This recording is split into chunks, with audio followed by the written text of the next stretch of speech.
रानी ने अपने ही बेटे को चोर क्यों बनाया? आखिर क्या थी उस दर्दनाक साजिश के पीछे की सच्चाई? राजा अपने देवते से बहुत खुश था। उसने घोषणा की कि वह अब उसके वजीरों का सरदार बन सकता था और फिर कुछ सालों बाद अगर उसके पिता ने उसको स्वीकार नहीं किया तो उसको वह अपनी राजगद्दी दे देगा। मगर उसकी माँ यानी राजकुमारी नैना उसको एक चोर बनाने की जिद पर अड़ी थी। वह सोचती थी कि इस तरह की शिक्षा से उसके अंदर वे सब होशियारियां आ जाएंगी जिनकी उसको अपना उद्देश्य पूरा करने की जरूरत थी। सो उस दिन देश का एक सबसे बड़ा चोर बुलाया गया और उसको हुक्म दिया गया कि वह अपने हुनर की सारे भेद उसको सिखा दे। अगर राजा और राजकुमारी आदि उसकी कला से संतुष्ट हुए तो उसको भारी इनाम दिया जाएगा। चोर ने कहा कि वह उसको अपनी कला के सारे भेद सिखाने की पूरी कोशिश करेगा और उसे आशा है कि कुछ ही महीनों में वह उसको दुनिया का सबसे बड़ा चोर बना देगा। राजकुमारी बोली, मैं खुद देखूंगी कि जो तुम कह रहे हो वह सच है कि नहीं। अगर शबरंग फलां पेड़ पर चढ़ सका और वहाँ से बाज के बिना जाने उसके अंडे चुरा सका तब मैं मानूंगी कि तुमने उसको ठीक से चोरी करना सिखाया है। चोर शबरंग को ले गया और उसको चोरी के सारे हुनर सिखा दिए। फिर कुछ महीने बाद वह उसको शाही महल में लेकर आया और बोला, जाओ और अपनी माँ की इच्छा को पूरी करो। शबरंग तुरंत गया और पल भर में ही उस पेड़ पर चढ़ गया जिस पर एक बाज अपने अंडे से रही थी। उसने इस होशियारी से बाज के नीचे हाथ डालकर उसके अंडे चुरा लिए कि उसको पता ही नहीं चला। वह तो बहुत देर तक शांत और बिना हिले डुले ही बैठी रही। शबरंग पेड़ से उतरा और उसके अंडे लाकर अपनी माँ को दे दिए। पर राजकुमारी की नजर तो उस मजदूर पर थी जो अपने घर की तरफ जा रहा था। राजकुमारी मजदूर की तरफ इशारा करते हुए कहती है, बहुत अच्छे, पर शबरंग अब तुम जाओ और उस आदमी का पाजामा ले आओ। शबरंग तुरंत ही वहाँ से चल दिया और एक मैदान के चारों तरफ चक्कर काटकर उसी रास्ते पर आ गया जिस पर वह आदमी जा रहा था। उससे कुछ दूर जाकर बैठ गया और एक पेड़ के ऊपर की तरफ बड़े ध्यान से देखने लगा। जब वह मजदूर उसके पास आया तो बोला, हालांकि उसका इस बात से कोई मतलब नहीं था, फिर भी उत्सुकता से उसने पूछा, अरे तुम ऐसे ऊपर क्या देख रहे हो? शबरंग बोला, मैं भी कैसा बदनसीब आदमी हूँ, मेरी मूंगे की माला इस पेड़ के ऊपर है। मैं उससे खेल रहा था कि खेल खेल में ही वह ऊपर जाकर लटक गई। क्या तुम मेरी वह माला वहाँ से उतार दोगे? मैं तुम्हें 2 रुपए इनाम दूंगा।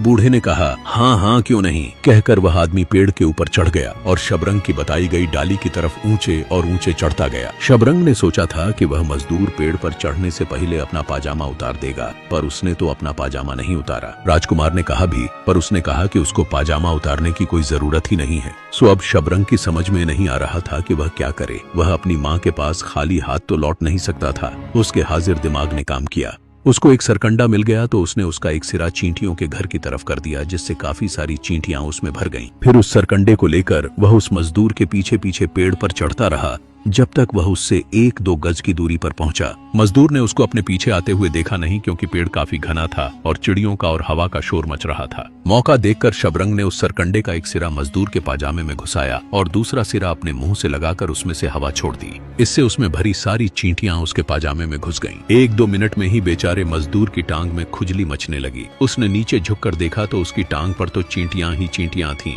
उसको लगा कि जब वह पेड़ पर चढ़ रहा होगा तो किसी चींटी के घर से टकरा गया होगा। खैर अब तो वे वहां थीं, सो उसने अपने पाजामे का नारा खोल दिया और उसे नीचे गिरा दिया। यह देखकर शबरंग बहुत खुश हुआ। वह जल्दी जल्दी नीचे उतरा, उसका पाजामा उठाया और उसको अपनी माँ के पास ले गया। राजकुमारी पाजामा देखकर बहुत खुश हुई और मास्टर चोर की तारीफ करते हुए बोली, तुमको तुम्हारे गुरु ने बहुत अच्छा सिखाया है, अब मुझे तुम्हारे लिए कोई डर नहीं है। उसने मास्टर चोर को बहुत कीमती भेंट दी और उसको विदा किया। कुछ दिन बाद ही एक दिन जब शबरंग कुछ और नौजवानों के साथ बागीचे में खेल रहा था, एक नौजवान ने उससे हंसते हुए कहा कि तुम्हें पता भी है कि तुम्हारा पिता कौन है? शबरंग को यह पता नहीं था, सो यह सुनकर शबरंग बहुत गुस्सा हुआ और आश्चर्य में पड़ गया। वह तुरंत ही खेल छोड़कर अपनी माँ के पास आया और हाँफते हुए उससे पूछा, माँ बताओ मेरे पिता कौन हैं? राजकुमारी रोते हुए बोली, बेटा तुम इस राज्य के सबसे बड़े राजा के बेटे हो जिनसे मेरी शादी हुई थी, पर उन्होंने मुझे बड़ी बेरहमी के साथ छोड़ दिया। शबरंग बोला, पर माँ यह सब तुमने मुझे पहले क्यों नहीं बताया? और मेरे नाना ने तुम्हारी इस बेइज्जती का बदला अपनी तलवार से क्यों नहीं लिया? राजकुमारी बोली, जल्दी करने की जरूरत नहीं है और अगर दूसरे साधन हाथ में हो तो किसी को घायल करने या मारने की भी बिल्कुल जरूरत नहीं है।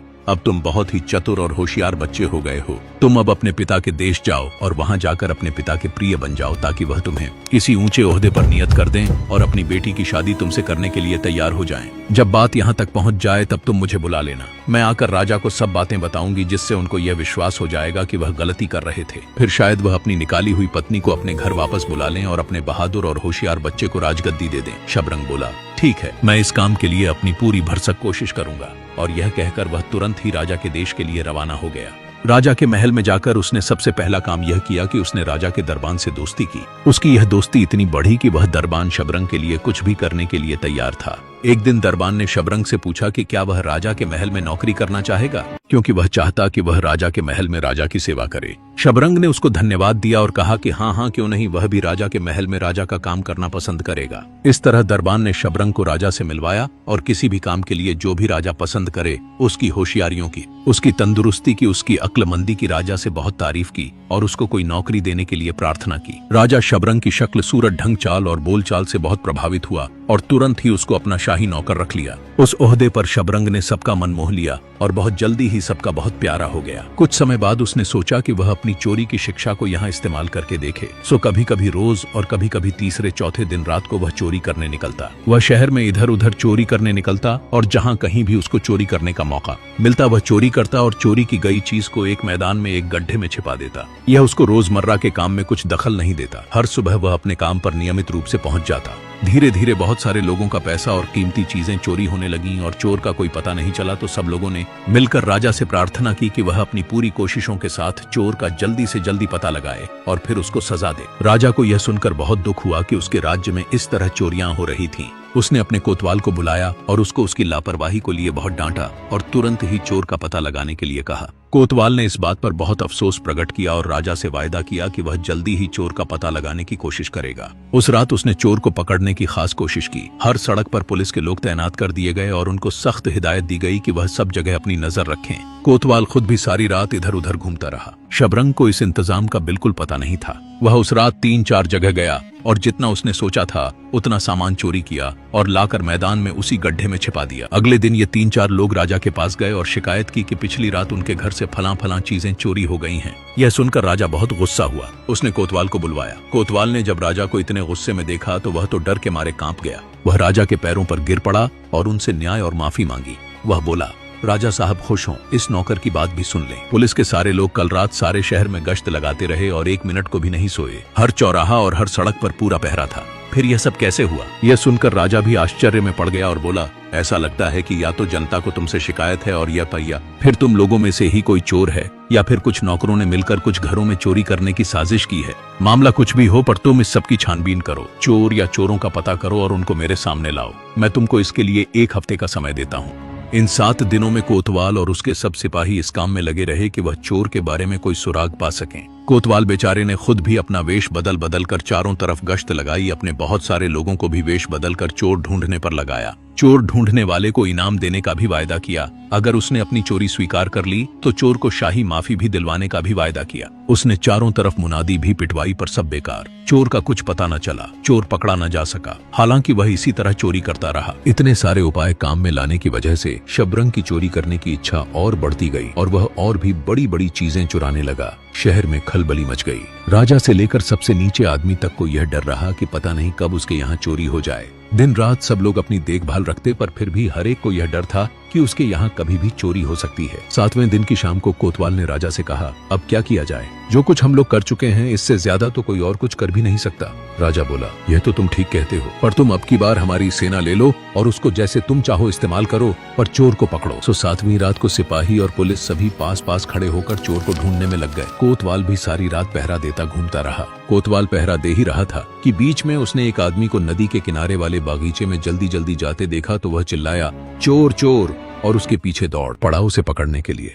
पर वह तो एक औरत थी। औरत ने कहा, नहीं नहीं, मैं चोर नहीं हूँ, मैं तो गरीब माली की पत्नी हूँ और यहाँ पानी भरने आई हूँ। कोतवाल बोला, तुम यहाँ इस समय पानी भरने आई हो? तुमने शाम तक पानी क्यों नहीं भरा? उस औरत ने कहा, मुझे घर में बहुत काम थे। कोतवाल ने पूछा, क्या तुमने चोर के बारे में कुछ सुना है या तुम उसके बारे में कुछ जानती हो? वह औरत बोली, हाँ मैं जानती हूँ, पर बताने से डरती हूँ।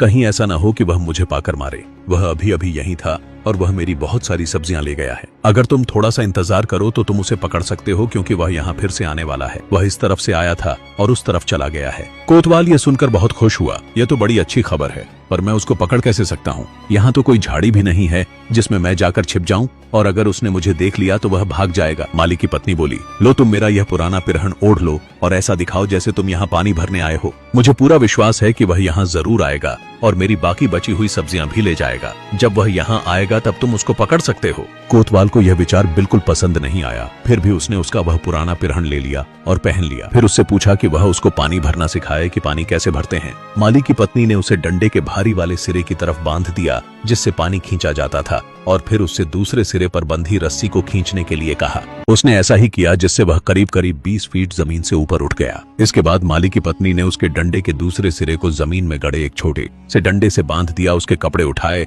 और उसे वहीं उसी हालत में छोड़कर चली गई। कोतवाल चिल्लाया, ओह ओह। तो माली की पत्नी बोली, चुप रहो, अगर चोर सुन लेगा तो फिर वह इस तरफ नहीं आएगा। तुम्हें डरने की जरूरत नहीं है, यह डंडा अपने आप ही नीचे नहीं गिरेगा। जब चोर आएगा तब मैं तुमको नीचे ले आऊंगी, तब तुम चोर को पकड़ लेना। अब तो तुम्हारी समझ में आ गया होगा कि यह माली की पत्नी कौन थी। यह माली की पत्नी नहीं बल्कि शबरंग खुद था। कोतवाल को बांधने के आधे घंटे बाद वह अपने बिस्तर में सो रहा था। आधे घंटे के बाद भी जब चोर के वहां दोबारा आने की कोई आशा नहीं दिखाई दी तो कोतवाल ने चिल्लाकर अपने आप को उतारने के लिए कहा तो उसे कोई जवाब नहीं मिला। उसने सोचा कि शायद माली की पत्नी की आंख लग गई होगी, तो वह फिर चिल्लाया, मुझे नीचे उतारो, लगता है कि चोर अब यहाँ दोबारा नहीं आएगा। मुझे नीचे उतारो, यहाँ तो हवा बहुत ठंडी है। मैं यहाँ क्या कर रहा हूँ, क्योंकि लगता है कि चोर कहीं और चोरी कर रहा है। इसका भी कोई जवाब नहीं आया तो वह फिर दुखी होकर चिल्लाया, हे भगवान, यह कौन सी चाल है। लगता है यह माली की पत्नी नहीं थी बल्कि चोर खुद था, और वही मुझे यहाँ बांधकर चला गया है। अगले दिन कुछ लोगों ने राजा से जाकर फिर शिकायत की कि पिछली रात उनका कुछ सामान चोरी हो गया। राजा ने यह जानने के लिए कि उसने कल रात क्या किया, अपने कोतवाल को बुला भेजा, पर कोतवाल तो घर पर ही नहीं था, बल्कि यूं कहो तो वह तो कल शाम से ही अपने घर पर नहीं था। सो राजा का नौकर उसको शहर भर में ढूंढता फिरा। आखिरकार वह उसी बागीचे में आ पहुंचा जिसमें वह बदनसीब कोतवाल रात चोर पकड़ने के लिए घुसा था। वहां उसको वह एक स्त्री का पिरहन पहने कुएं से पानी निकालने वाले एक डंडे पर बैठा हुआ था और बेचारा ठंड से जमा जा रहा था। ऐसा न हो कि राजा को उसकी बात पर विश्वास न हो, उसने राजा से खुद वहां आने और उसको वहां उस हालत में बैठा देखने की प्रार्थना की। सो राजा खुद वहां आया और उसको इस हालत में बैठा देखकर सभी हंसने लगे। उसको वहां से उतारा तो जब उसके पैर जमीन पर लगे उसने राजा को समझाया कि यह सब कैसे हुआ था। फिर उसने उससे कहा कि वह इस बात के लिए उसकी जान भी ले सकता था, क्योंकि अब उसको जीने की परवाह नहीं थी। राजा ने अपने वजीर से पूछा कि अब क्या किया जाए। अगर इस चोर को न रोका गया तो हमारे राज्य पर तो भारी मुसीबत आ जाएगी। इसको कैसे पकड़ा जाए ताकि लोगों का सामान और ज्यादा चोरी न हो सके, क्योंकि अगर ऐसा ही रहा तो लोग देश छोड़ छोड़कर भागने लगेंगे। वजीर बोला, नहीं नहीं राजा साहब, ऐसा नहीं हो सकता और न होगा। अगर राजा साहब मुझे इजाजत दें तो मैं इस रात उस चोर को पकड़ने की कोशिश करूं जिसने हम सबकी शांति लूट रखी है। राजा ने उसको इजाजत दे दी। जैसे ही शाम हुई वजीर अपने घोड़े पर चढ़कर शहर की गश्त के लिए निकल पड़ा। शबरंग चोर भी अपना काम करने निकल पड़ा। उसने एक गरीब मुसलमान का वेश रखा, पुराना फटा सा पिरहन पहना, सिर पर चिकनी सी लाल कसाब पहनी, उसके ऊपर मैली सी पूंछ डाली और चल दिया। जाकर वह एक मिट्टी की झोपड़ी के दरवाजे पर बैठ गया। उसने झोपड़ी की पीछे की दीवार में लगे दिए को जलाया और उसकी मध्यम रोशनी में मक्का पीसने बैठ गया। घूमते घूमते वजीर उधर से निकला तो उसको पीसने की आवाज आई, तो यह देखने के लिए रात गए यह कौन पीस रहा है। वह अपना घोड़ा उस झोपड़ी की तरफ ले आया और पूछा, यहाँ कौन है। जवाब मिला, एक बुढ़िया, मैं यहाँ मक्का पीस रही हूँ। और फिर जैसे कि वह पहली बार देख रही हो कि वह घुड़सवार वजीर था, बुढ़िया बड़ी दया भरी आवाज में बोली, काश तुम चोर को पकड़ सकते। अभी अभी एक आदमी यहाँ आया था, उसने मुझे बहुत मारा और मेरा सारा मक्का का आटा ले गया जो मैंने अपने खाने के लिए पीसा था। चोर? क्या? कहाँ है वह, मुझे बताओ, कहाँ है वह, किधर गया है वह। पहाड़ी के नीचे की तरफ इशारा करते हुए वह बोला, उस तरफ। वजीर ने अपना घोड़ा उसी तरफ दौड़ा दिया, पर वहां तो चोर का कोई नामो निशान नहीं था। सो वह वापस आया और उस मुसलमान स्त्री से फिर से उस चोर के बारे में पूछा। शबरंग बोला, मैंने तुम्हें सब कुछ तो बता दिया, अब और क्या, लेकिन इसका फायदा भी क्या है। जिस तरह के तुमने कपड़े पहने हैं और जैसे शानदार घोड़े पर तुम बैठे हो, इस तरह से तुम चोर को कभी नहीं पकड़ सकते। क्या तुम एक बुढ़िया की सलाह मानोगे? तुम मेरे कपड़े पहन लो और मेरी जगह बैठ जाओ। तुम यहाँ ठहरो और मैं चोर की खोज में जाती हूँ। जब तुम यहाँ हो तो तुम मेरी मक्का पीस सकते हो, वह यहाँ दोबारा भी आ सकता है, तब तुम उसको पकड़ लेना। वजीर को यह तरकीब अच्छी लगी, सो उसने उसे मान लिया। उधर शबरंग ने वजीर के कीमती कपड़े पहने उसके शानदार घोड़े पर चढ़ा और शहर के बाजार से होकर चल दिया। 1-2 घंटे बाद वह महल के आंगन में राजा के दूसरे नौकरों के साथ बात करता पाया गया। अगले दिन फिर से लोग रोते चिल्लाते राजा के पास आए और अपने घर में चोरी की शिकायत की। कुछ ने कहा कि उनका पैसा चोरी हो गया, कुछ ने कहा कि उनके जवाहरात चोरी हो गए और कुछ ने कहा कि उनका अनाज चोरी हो गया। हाय राम, मैं क्या करूं, यह तो बड़े अफसोस की बात है। वजीर को बुलाओ, राजा झल्ला कर बोला।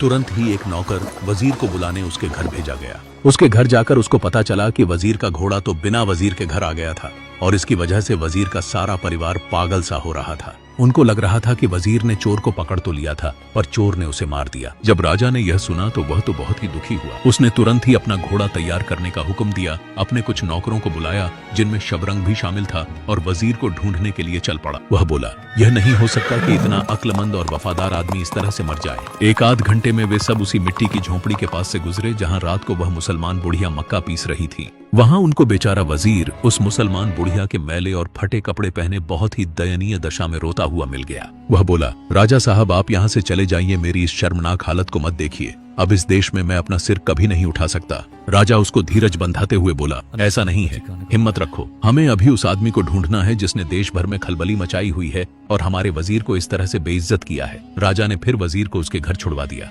अगली रात थानेदार ने कहा कि वह चोर को ढूंढने का जिम्मा लेता है। हालांकि वह नीचे ओहदे का था, पर फिर भी राजा ने उसका कहा मान लिया। उस रात शबरंग ने वजीर की बेटी का वेश रखा और इस आशा में कि थानेदार रात के शुरू के समय में वहां आएगा, वजीर के बागीचे में उसका इंतजार करने लगा। उसका सोचना गलत नहीं था। सोने के समय से बस जरा सा ही पहले थानेदार वहां आया और बागीचे में किसी को घूमते हुए देखकर उससे पूछा, कौन हो तुम? जवाब मिला, मैं वजीर की बेटी हूँ, तुम्हें क्या चाहिए? थानेदार बोला, मैं चोर को ढूंढने निकला हूँ। कल उसने तुम्हारे पिता की बेइज्जती की थी और उससे पहले कोतवाल की बेइज्जती की थी। आज मैं अपनी किस्मत आजमाने निकला हूँ। शबरंग बोला, पर अगर तुम्हें वह मिल जाए तो तुम उसका क्या करोगे? थानेदार बोला, मैं उसको जंजीरों से बांधकर जेल में डाल दूंगा और रोज उसको इतना पीटूंगा जितना वह सह सकेगा। लड़की बोली, ओह थानेदार साहब, मैं वह जेल देखना चाहती हूँ। मेरी अक्सर यह इच्छा रही है कि मैं उसे देखूं, पर मेरे पिता ने मुझे उसे कभी देखने ही नहीं दिया। आज मुझे उसे देखने का मौका मिला है। वह दूर तो नहीं है, मुझे उसे दिखा दो ना।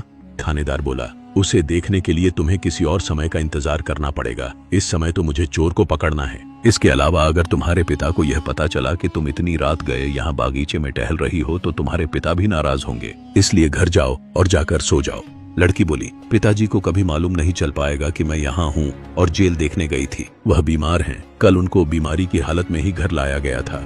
जल्दी करो, मैं आ रही हूँ। इस तरह पकड़े जाने पर थानेदार उसको जेल लेकर चला। जेल में केवल एक ही चौकीदार था क्योंकि बाकी सारे लोग चोर को ढूंढने पर लगाए गए थे। लड़की के कहने पर थानेदार ने उसे जेल का सब कुछ दिखा दिया। यह दिखाने के लिए कि किसी चोर को जब जेल में डाला जाता है तो कैसे डाला जाता है, उसने अपने आप को जंजीरों में भी जकड़ा और जेल के कमरे में गया। जैसे ही वह जेल के कमरे में गया, शबरंग ने उसको एक धक्का दिया जिससे थानेदार उसमें लुढ़क गया। फिर उसने लड़की के कपड़े उतारकर थानेदार की पगड़ी पहनी, उसकी पेटी अपनी कमर में बांधी और सीधा थानेदार के घर जा पहुंचा। थानेदार की पत्नी से वह जल्दी जल्दी बोला, मुझे कुछ पैसे और जवाहरात दो, मुझे यह शहर छोड़कर किसी दूसरे शहर में बसना होगा। मैं चोर का पता नहीं लगा पाया, सो राजा अब मुझे नौकरी से निकाल देगा। जल्दी करो, जल्दी से मुझे ये दे दो ताकि मैं जल्दी से यहाँ से जा सकूं। जहाँ कहीं भी मैं रहूंगा वहां से मैं तुम्हें बाद में खबर करूंगा कि तुम्हें मेरे पास कब और कैसे आना है। थानेदार की पत्नी यह सुनते ही घबरा गई। उसने तुरंत ही सैकड़ों रुपए और कुछ जवाहरात उसको लाकर दे दिए। शबरंग ने उसको चूमा और वहां से भाग लिया। अगली सुबह राजा ने थानेदार को बुलवाया, पर वह तो घर पर था ही नहीं, तो उसको सारे शहर में ढूंढा गया।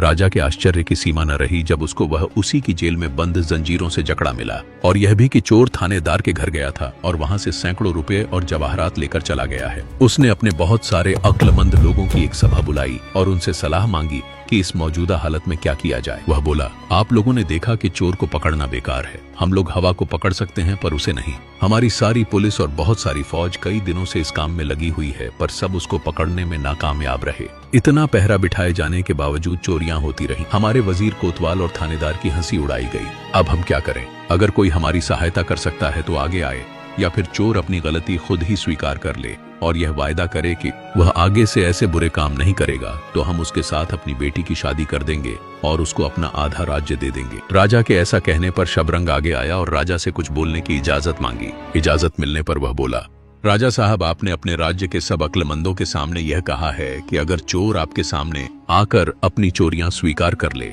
और आगे कोई चोरी न करने का वायदा करे तो आप उसे अपना आधा राज्य और बेटी दे देंगे। राजा बोला, हाँ। शबरंग फिर बोला, तो मैं हूँ वह चोर। अपने आप को चोर साबित करने के लिए राजा साहब अपने उन सब लोगों को हुक्म दें जिन्होंने अपनी चीजें खोई हैं कि कल वे मेरे साथ फलां फलां जगह चलें तो मैं उनको उनकी सारी चीजें लौटा दूंगा। सारी सभा को यह सुनकर बहुत आश्चर्य हुआ। लोग शबरंग की तरफ इस तरह देखने लगे जैसे वह कोई देवता हो। कुछ लोगों को लगा कि वह पागल हो गया है और उनके मुंह से कोई बोल ही नहीं फूटा। कुछ समय तक तो राजा भी कुछ नहीं बोल सका। बाद में वह बोला, ठीक है, ऐसा ही होगा। शबरंग, तुम मुझसे अकेले में मिलो। राजा शबरंग के साथ उठकर चला गया और सभा भी खत्म हो गई। अकेले में जाकर राजा ने शबरंग से कहा कि वह अपना वायदा निभाएगा, वह उसको आधा राज्य भी देगा और अपनी बेटी भी।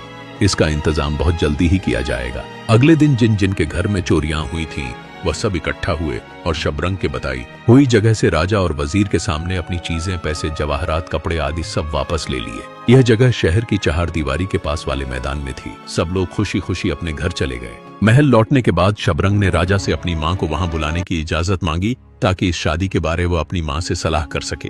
राजा राजी हो गया और उसकी मां को बुला लिया गया। राजकुमारी तुरंत ही आ गई और राजा से मिलने की इजाजत मांगी। राजा ने उसका बड़ी शान से स्वागत किया और इस बात की खुशी प्रकट की कि वह अपनी बेटी को इतने अक्लमंद और सुंदर लड़के को दे रहा है। राजकुमारी ने कहा, यह सब राजा साहब की कार आरपा है, पर यह शादी नहीं हो सकती। यह बिल्कुल भी ठीक नहीं है कि भाई बहन की शादी हो। राजा बोला, मैं समझा नहीं। राजकुमारी बोली, इसमें आश्चर्य की कोई बात नहीं है, पर यह अंगूठी और रूमाल को ध्यान से देखिए, यह आपको मेरी याद जरूर दिलाएगा। आप इन्हें ले लीजिए, ये आप ही के हैं, और मुझे वह अंगूठी वापस कर दीजिए जो मैंने आपको दी थी। अब तो आपको मेरी याद आ गई होगी। तब उसने राजा को सारी बातें बताई कि किस प्रकार वह उसकी कानूनन उसकी पत्नी थी, और क्योंकि उसने उसको छोड़ दिया था इसलिए वह उससे वेश बदल कर मिली थी। फिर कैसे शबरंग पैदा हुआ, कैसे उसने उसको बड़ा किया, फिर कैसे उसने उसको उसके राज्य भेजा। अब क्योंकि उसका उद्देश्य पूरा हो गया था, जो उसने राजा से अपने पिता के बागीचे में पहली बार मिलने पर कहा था कि वह उस जैसे राजा से एक बेटा पैदा करेगी और फिर वह उसकी बेटी से शादी कराएगी। तब राजा ने राजकुमारी से सुलह कर ली और उसको अपनी पत्नी का दर्जा दे दिया। राजकुमार को युवराज घोषित कर दिया गया और तीनों आराम से बहुत दिनों तक खुशी खुशी रहे।